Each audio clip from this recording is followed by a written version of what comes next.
हाय दोस्तों, good evening. I hope आप लोग स्वस्थ होंगे, मस्त होंगे। यूट्यूब चैनल पर सीसीआई विद जॉब में आप लोग का हार्दिक स्वागत है, अभिनंदन है। चलते हैं अपने टॉपिक की ओर। इसके पहले हमने कुछ क्वेश्चन अगले वीडियो में कवर कराया है। तो आज इस वीडियो में हम इसके टेक्सटाइल से सारे क्वेश्चन जो बहुविकल्पी है सारा हम कवर करा देते हैं। तो चलते हैं, यहाँ पे आज 10वां टॉपिक है। तो 10वें टॉपिक से चलते हैं टॉपिक की ओर। फैंसी बुनाइयों का अध्ययन के बारे में हम इससे जो क्वेश्चन बने हुए इसके बारे में हम जानते हैं। तो पहला जो क्वेश्चन है कि नमूनेदार बुनाई होती है डाबी बुनाई, स्वीवेल बुनाई, जैकार्ड बुनाई, लेपेट बुनाई। तो क्या होता है डाबी बुनाई, क्या होता है नमूनेदार बुनाई होती है। आगे क्वेश्चन है कि सजावटी वस्त्र जैसे ब्रोकेट, डमस्क, टेपेस्ट्री बनाए जाते हैं। क्या है सजावटी वस्त्र जैसे ब्रोकेट, डमस्क और डेपेस्ट्री बनाए जाते हैं डाबी बुनाई द्वारा, स्वीवेल बुनाई द्वारा, जैकार्ड बुनाई द्वारा, लेपेट बुनाई द्वारा। तो इसका आंसर बी होगा, जैकार्ड बुनाई द्वारा। आगे क्वेश्चन है कि वह बुनाई जिसमें सजावटी प्रभाव या अन्य आकृतियों को वस्त्र की सतह पर पुनः बुनाई द्वारा तब गूंथा जाता है जब करघे पर उस वस्त्र की संरचना होती तो क्या कहलाती है। स्वीवेल बुनाई, लपेट बुनाई, लीनो बुनाई, डाबी बुनाई। इसका आंसर स्वीवेल बुनाई, ए इसका आंसर सही है। आगे क्वेश्चन की ओर चलती है। बुनाई के किस प्रकार के कुछ ताने के सूत्रों को क्रॉस करने हेतु डाउप या स्लीप अवस्था का प्रयोग किया जाता है। लीनो बुनाई, स्वीवेल बुनाई, लेपेट बुनाई, डाबी बुनाई। इसका आंसर लीनो बुनाई के अंतर्गत आता है, इसका आंसर सही होगा।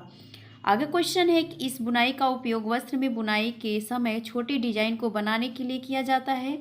तो क्या बनाने के लिए किया जाता है, तो लपेट बुनाई की जाती है। इसका आंसर भी सही होगा। आगे क्वेश्चन की ओर चलते हैं। आगे क्वेश्चन है कि इस बुनाई में करघे पर एक साथ दो वस्त्र बुने जाते हैं जिनमें एक वस्त्र दूसरे के ऊपर होता है। तो क्या कौन सी बुनाई कहलाता है, डबल क्लॉथ या दोहरे वस्त्र की बुनाई कहलाता है। सी इसका आंसर सही है, यहाँ पे इसका आंसर दिया गया है।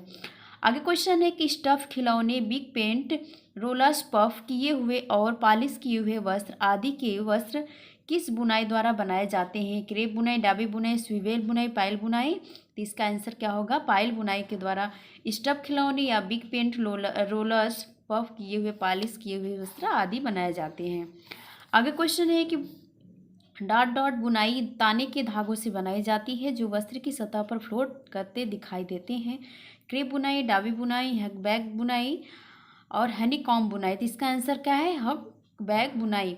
ये क्या है, हक बैग बुनाई के बुनाई ताने के धागों से बनाई जाती है और इसकी जो वस्त्र की जो सतह होती है वो फ्लोट दिखाई देती है, फ्लोट जैसे दिखाई देती है। बी इसका आंसर सही है। आगे क्वेश्चन है कि पर्दे, तौलिया व लिनन आदि के वस्त्र किस बुनाई द्वारा बनाए जाते हैं। तो क्या है, हक बैग द्वारा बनाई जाती है। क्या कौन सी बुनाई, हक बैग बुनाई के द्वारा क्या है, पर्दे, तौलिया और लीलन आदि के वस्त्र बुनाई द्वारा बनाए जाते हैं। इसका आंसर सही है। आगे चलते हैं टॉपिक की ओर। कपास तंतु से लिया गया है, क्या है, कॉटन फाइबर से। आगे चलते हैं। क्वेश्चन है कि कपास का पौधा होता है मुख्यतया गर्म स्थानों पर, नमी वाले स्थानों पर, ठंडे स्थानों पर, उपयुक्त तो सभी। ए इसका आंसर है, गर्म स्थानों पर क्या होता है, कपास का पौधा मुख्यतया होता है। आगे क्वेश्चन है, कपास के पौधे का मुख्य भाग बना होता है। तो किसका बना होता है, सेलुलोज का बना होता है। मुख्य भाग जितना होता है वह सेलुलोज से निर्मित होता है। आगे क्वेश्चन है कि निम्न में रेशे का कितने प्रतिशत भाग पेक्टिन का होता है। तो 25 है, 90 है, 30 है, 70 है। तो 25% क्या होता है, रेशे में जो क्या पेक्टिन का परसेंट रहता है। आगे क्वेश्चन की ओर आगे क्वेश्चन है कि अधिकांश वस्त्र सूत्रों के लिए सी ऐठन कौन सी ऐठन द्वारा तैयार किए जाते हैं। निम्न ऐठन, उच्च ऐठन और सामान्य ऐठन, कम ऐठन। तो इसका आंसर बी है, सामान्य ऐठन। आगे क्वेश्चन है कि कपास का जन्मदाता देश है। तो जावा है, भारत है, बांग्लादेश, श्रीलंका है। तो कपास का जन्मदाता देश है वो भारत है। आगे क्वेश्चन है, विश्व की कुल कपास उत्पादन में अग्रणी स्थान किसका है। संयुक्त राज्य अमेरिका का, ब्रिटेन का, भारत का, श्रीलंका का। तो क्या है, कुल कपास उत्पादन के अग्रणी स्थान की बात कही गई, विश्व की बात कही गई तो संयुक्त राज्य अमेरिका को माना गया है। ए इसका आंसर सही है। आगे क्वेश्चन है, कपास तंतु की सबसे बाह्यतम सतह बनी होती है किसका, क्यूटिकल का, पेक्टिन का, प्रोटीन का, कार्बन का। तो क्यूटिकल का बाहरी परत क्या है आपका, क्यूटिकल है। आपका बीच का परत कार्टेक्स है और एकदम जो तीसरी वाली परत है वो मेडुला है। आगे क्वेश्चन है कि कपास तंतु अनुप्रस्थ काट में दिखता है तो अंडाकार, किडनी के आकार का, बेलनाकार या अंडाकार। तो क्या है, कपास तंतु का जो अनुप्रस्थ काट दिखता है वो किडनी के आकार के जैसा दिखता है। सी इसका आंसर सही है। आगे टॉपिक की ओर आगे टॉपिक है लीलन। लीलन का टॉपिक है, तो चलते हैं। लीलन के निर्माण प्रक्रिया का अंग नहीं है। क्या, छटाई, गलना, कटाई या बुआई, कटाई। आगे है कि लीलन की निर्माण प्रक्रिया का अंग नहीं है। तो कौन सी प्रक्रिया का अंग नहीं है? छटाई, ये इसका अंग नहीं है। लेकिन गलना जो है इसकी रेटिंग की जाती है, कटाई और बुआई भी की जाती है और इसकी कटाई भी की जाती है। ये सभी क्या है, प्रक्रिया है, लेकिन छटाई की प्रक्रिया नहीं है। ये इसका आंसर सही है। आगे क्वेश्चन है कि लीलन के रेशे में सेलुलोज पाया जाता है। तो क्या है, 65 से 70, 35 से 70, 40 से 60%, 50 से 75%। तो क्या है कि लीलन के रेशों में जो सेलुलोज पाया जाता है 65 से 70% पाया जाता है। आगे क्वेश्चन है कि लीलन की रेशे की लंबाई होती है क्या, 10 से 15 इंच और 12 से 18 इंच, 20 से 12 इंच, 12 से 20 इंच, 15 से 21 इंच। इसका आंसर क्या होगा? लीलन की रेशे की लंबाई 12 से 20 इंच माना गया। 20 का आंसर सही है। आगे क्वेश्चन है कि लीलन के रुमाल व तौलिया अधिक बनाए जाते हैं, इसका कारण क्या है? आवश्यकता है, सफाई आसान है, टिकाऊपन है, उष्मा चालकता है। इसका आंसर क्या होगा कि जो लीलन के रुमाल और तौलिया जो बनाए जाते हैं इसका क्या कारण? अवशोषकता होता है। और इस क्या है, पानी उन्हीं का क्या अवशोषण करता है। आगे क्वेश्चन है कि लीलन वस्त्र कपास की अपेक्षा सस्ते होते हैं, सामान्य मूल्य के होते हैं, महंगे होते हैं, कुछ कहा नहीं जा सकता है। तो इसका आंसर क्या है? महंगे होते हैं। 20 का आंसर सही है। आगे क्वेश्चन है कि तंतु को तैयार करने हेतु तने में से बीज और पत्तियों को अलग करने की क्रिया कहलाती है। तो क्या है? रेटिंग या गलाना या कताई या रिपलिंग या उपरोक्त में से कोई नहीं। तो इसका आंसर क्या है? रिपलिंग करना। तंतु को तैयार करने हेतु तने से बीज और पत्तियों को अलग करने की क्रिया क्या कहलाती है? रिपलिंग कहलाती है। 20 का आंसर सही है। आगे क्वेश्चन है कि फ्लैक्स के पौधे के तने में से तंतु अलग करने की क्रिया क्या कहलाती है? रेटिंग है, कताई है, रिपलिंग है, ट्विस्टिंग है। तो क्या है कि फ्लैक्स के पौधे के तने को अलग करना है तो उससे क्या होता है? उसकी रेटिंग की प्रक्रिया की जाती है। रेटिंग की प्रक्रिया 4 तरह से की जाती है। आगे इसका आंसर सही। आगे क्वेश्चन है कि लीलन पर की जाने वाली सबसे सामान्य परिसज्जा क्या है? कुटाई है, साइजिंग है, कैलेंडरिंग है, ब्लीचिंग है। इसका आंसर क्या होगा? ब्लीचिंग है। लीलन पर की जाने वाली सामान्य जो परिसज्जा है वो ब्लीचिंग की जाती है। ब्लीचिंग करने से क्या होता है कि उसकी चमक बढ़ जाती है। आगे क्वेश्चन है, लीलन का पौधा प्राप्त होता है क्या? कपास से, फ्लैक्स से, नायलॉन से, उपयुक्त सभी से। तो लीलन का पौधा प्राप्त होता है तो किससे? फ्लैक्स से प्राप्त होता है। सी इसका आंसर सही है। आगे क्वेश्चन है कि लीलन के रेशे का व्यास होता है 1.54 माइक्रोन और या तो 14 से 18 माइक्रोन, 14 माइक्रोन, 1.16 माइक्रोन। इसका आंसर सी है। क्या है? 14 से 18 माइक्रोन क्या है? लीलन के रेशे का व्यास होता है। अब आगे चलते हैं नेक्स्ट क्वेश्चन की ओर, टॉपिक की ओर। आगे टॉपिक है ऊन। क्वेश्चन है कि ऊन के तंतु प्राप्त किए जाते हैं तो किससे? जानवरों के बालों से। नेक्स्ट क्वेश्चन है, सर्वप्रथम ऊनी वस्त्र निर्माण कला का प्रारंभ कहाँ से हुआ है? तो इंग्लैंड से हुआ है। 20 का आंसर सही है। आगे क्वेश्चन है, कौन सा देश ऊन का उत्पादक नहीं है? तो क्या है? चीन नहीं है। चीन क्या नहीं करता है? ऊन का उत्पादन नहीं करता। ये इसका आंसर सही है। आगे क्वेश्चन है कि मेरिनो भेड़ की ऊन कहाँ से सबसे अच्छा प्राप्त किया जाता है? तो ये यूरोप से तैयार किया जाता है, जो अच्छे किस्म की होती है मेरिनो भेड़ से। 20 का आंसर सही है। आगे क्वेश्चन है कि भेड़ की नस्ल जिससे सर्वोत्तम किस्म की ऊन मिलती है तो मेरिनो कहलाता है। ए इसका आंसर सही है। आगे क्वेश्चन है, ऊन के तंतु केंद्र में एक नलिका होती है जिसे कहते हैं, तो क्या कहते हैं? जो केंद्र में नलिका होती है तो केंद्रिका कहते हैं। डी इसका आंसर सही है। आगे क्वेश्चन है कि प्रथम श्रेणी की ऊन क्या है? तो प्रथम श्रेणी की ऊन कौन से हैं?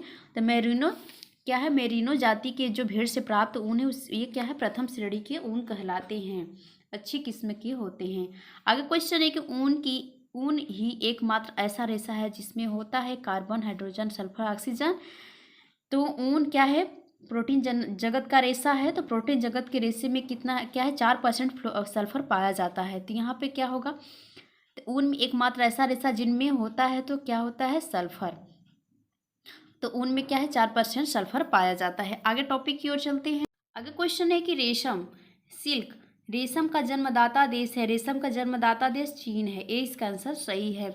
आगे क्वेश्चन है कि रेशा जिसे वस्त्रों का राजा कहा जाता है तो क्या है? रेशा जिसे वस्त्रों का राजा कहा जाता है तो कपास को कहा जाता है, और जो रानी कहा जाता है उसे रेशम को कहा जाता है। तो यहाँ पे आंसर दिया है रेशा जिससे वस्त्रों का राजा कहा जाता है वो रेशम दिया है, तो ये बी यहाँ पे लगाया गया है, लेकिन वस्त्रों का राजा तो कपास को कहा जाता है। आप ये लोग इसका आंसर देख लीजिएगा, कन्फ्यूजन है। नेक्स्ट क्वेश्चन की ओर चलते हैं। अनुमान कीजिए कि 1 मीटर रेशमी वस्त्र बनाने हेतु तो कितने कोकून चाहिए? 3000 कोकून, 10,000 कोकून, 30 से 50,000 कोकून। तो इसका आंसर क्या है? 30,000 कोकून चाहिए क्या 1 मीटर रेशमी वस्त्र तैयार करने के लिए। आगे क्वेश्चन है कि भिन्न भिन्न कोकून से प्राप्त कई फिलामेंट को जोड़कर बनाया गया रेशम कहलाता है तो लपेटा हुआ रेशम कहलाता है। आगे क्वेश्चन है कि थ्रोइंग प्रक्रिया है। लपेटे हुए रेशम को रेशम के धागे में परिवर्तित करने के लिए बटाई की प्रक्रिया, गोंद हटाने की प्रक्रिया, फिलामेंट जोड़ने की प्रक्रिया। आगे क्या होगा इसका आंसर? ए थ्रोइंग की प्रक्रिया क्या कहलाती है? लपेटे हुए रेशम को रेशम के धागे में परिवर्तित करने के लिए बटाई प्रक्रिया। आगे क्वेश्चन है कि रेशम तंतु की लंबाई है तो सब सर्वाधिक, अनिश्चित, सबसे कम है, कुछ नहीं कह सकते हैं, तो सर्वाधिक है। रेशम की सबसे अधिक लंबाई होती है, ये इसका आंसर सही है। आगे क्वेश्चन की ओर चलते हैं। शहतूत के कीड़े की प्रजाति का नाम है क्या है? क्या प्रजाति का नाम है? शहतूत के कीड़े की प्रजाति के क्या नाम है? तो बॉम्बेक्स कोटी, सिरेसिन, एंथरापर्नी, कोई नहीं। तो शहतूत के कीड़े की जो प्रजाति का नाम है वो एंथरापर्नी है। प्रजाति की बात कही गई, कीड़े की जो प्रजाति वो एंथरापर्नी, बी इसका आंसर सही है। आगे क्वेश्चन है कि रेशम का कीड़ा पलता है शहतूत की पत्तियों पर, तो कहाँ पे? शहतूत की पत्तियों पर पलता है, ए इसका आंसर सही है। आगे क्वेश्चन है कि अंडे से कीड़ा बनने तक की 4 अवस्थाओं को उचित क्रम दीजिए। तो अंडा क्या बनेगा पहले? अंडा, लार्वा, प्यूपा, कीड़ा। इसका आंसर बी सही होगा। आगे क्वेश्चन है कि कीड़े को किस अवस्था में मारकर तंतु प्राप्त किए करने हेतु प्रक्रिया अपनाई जाती है? तो कोकून की अवस्था में क्या होता है? कीड़े को मारकर क्या है तंतु प्राप्त किया जाता है, जो कोकून की अवस्था में होता है। तो ये जो कोकून का अवस्था किस अवस्था कहा जाता है? तो आपका प्यूपा अवस्था में क्या होता है कि ये इसमें अच्छी क्वालिटी के रेशम पाए जाते हैं।